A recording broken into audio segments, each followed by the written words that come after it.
ஆயுர்வேதம் ஒரு பொக்கிஷம், நம் ஆயுள் நீட்டக்கும் அற்புதம். டாக்டர் ஸ்ரீவர்மாஸ். புதுச்சேரியில் பெரும் அதிர்வலையை கிளப்பிய போலி மருத்துவ மாஃபியா வலை அமைப்பு மீது சிபிசிஐடி போலீசார் தொடர்ச்சியான அதிரடி நடவடிக்கை எடுத்து வருகின்றனர்.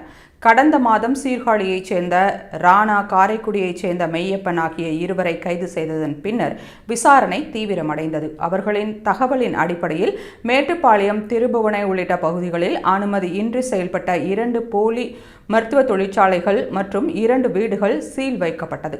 தயாரிப்பு இயந்திரங்கள், மூலப்பொருட்கள் மற்றும் அதிக அளவிலான போலி மாத்திரைகள் பறிமுதல் செய்யப்பட்டன. இந்த தொழிற்சாலை புதுச்சேரி ரெட்டியார்பாளையம் ஜெயா நகரைச் சேர்ந்த 45 வயது ராஜா என்பவரால் நடத்தப்பட்டதை போலீசார் கண்டறிந்தனர்.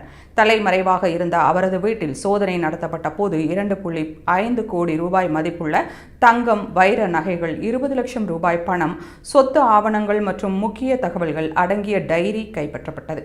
அதில் அரசியல் பிரமுகர்கள் மற்றும் அதிகாரிகளுக்கு சொகுசு கார்கள், பரிசு பொருட்கள் வழங்கிய விவரங்கள் இருந்ததாக தகவல் வெளியாகியது. ராஜா மற்றும் குடோன் உரிமையாளர் விவேக் நீதிமன்றத்தில் சரணடைந்ததும் போலீசார் அவர்களை காவலில் எடுத்து விடியற்காலை வரை விசாரித்தனர். இதில் கடந்த 10 ஆண்டுகளாக போலி மருந்து வியாபாரம் நாடு முழுவதும் 16 மாநிலங்களுக்கு பரவி இருப்பது, டெல்லி நிறுவனங்களின் பெயரில் 16 பிராண்டுகள் போலியாக தயாரிக்கப்பட்டது போன்ற திடுக்கிடும் தகவல்கள் வெளிவந்தன. ராஜா கொடுத்த தகவலின் பேரில் ஓட்டுநர்கள், மெஷின் ஆபரேட்டர்கள், கலெக்ஷன் ஏஜென்ட்டுகள், லாஸ்பேட் மருந்து கடை உரிமையாளர் பிரபாகரன் உள்ளிட்ட 9 பேர் நேற்று இரவு கைது செய்யப்பட்டனர்.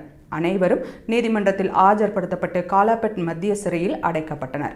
இந்த வழக்கில் மேலும் பல அரசியல் பிரமுகர்கள் சிக்க வாய்ப்பு இருப்பதாக தகவல் தெரிவிக்கின்றன.